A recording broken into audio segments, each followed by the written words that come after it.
So, how are ballerinas able to stand on their toes without breaking them? Because if you've ever tried it, even for a second, you know it feels impossible. But here's the surprising part, it's not just strong feet or natural talent. It's physics, it's biomechanics, and it's years of very specific neuromuscular training that completely changes how the body handles force. So, today we're breaking down exactly how ballerinas stand on point from a science perspective.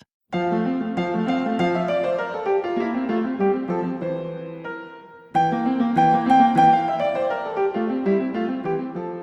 right, now what does on point actually mean? When a ballerina goes on point, she's not just standing on her toes. She's actually balancing her entire body weight on a very small platform at the tip of the shoe. And that platform, it's roughly the size of a quarter. So immediately from a physics standpoint, we have a problem. A large force, the dancer's body weight, acting over a tiny surface area, which creates very high pressure. That's why point work is so demanding and why not everyone can or should do it. So let's break this down. Pressure is defined as force divided by area. So when the area is small, like the tip of a point shoe, the pressure increases dramatically. This is why dancers can experience forces on their toes that are multiple times their body weight, especially during movements like releve. But here's the key, ballerinas aren't just passively handling that force, they're actively controlling and distributing it through the entire body.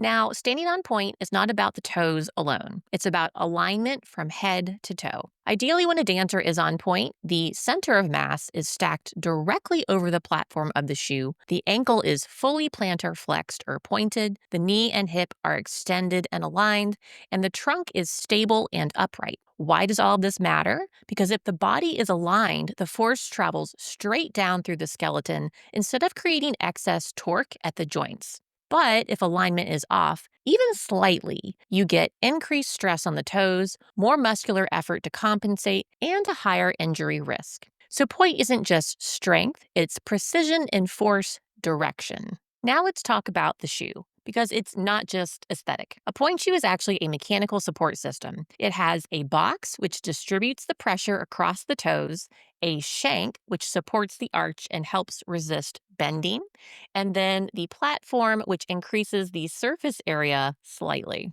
But here's what's important, the shoe does not do the work for the dancer. It only works if the dancer is strong and aligned enough to use it properly.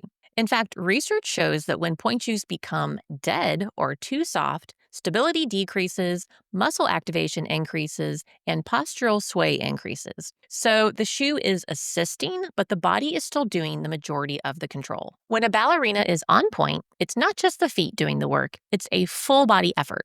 Starting at the foot and ankle, the intrinsic foot muscles on the bottoms of the feet help stabilize the toes, while the calf muscles, specifically the gastrocnemius and soleus, create plantar flexion or that pointed shape of the foot at the ankle. The tibialis anterior, which is that muscle on top of your shin bone, also plays an important role in helping control balance and sway. Moving up the body, the quadriceps stabilize the knee on the front of the thigh, while the hamstrings on the back of the thigh assist with overall control.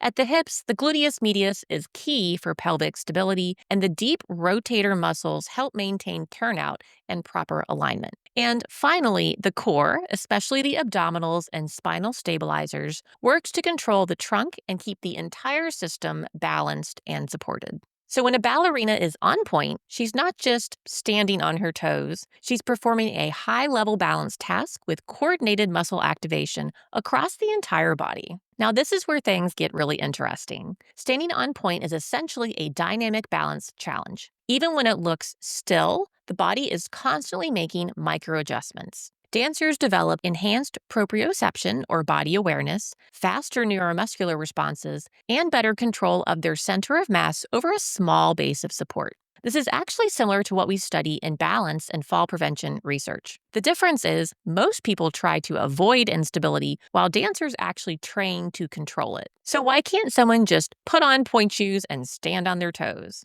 Because without adequate strength, proper alignment, and neuromuscular control, the body can't safely manage the forces involved. That's why point training takes years. It's not about aesthetics, it's about gradually preparing the body to tolerate and control extreme mechanical demands.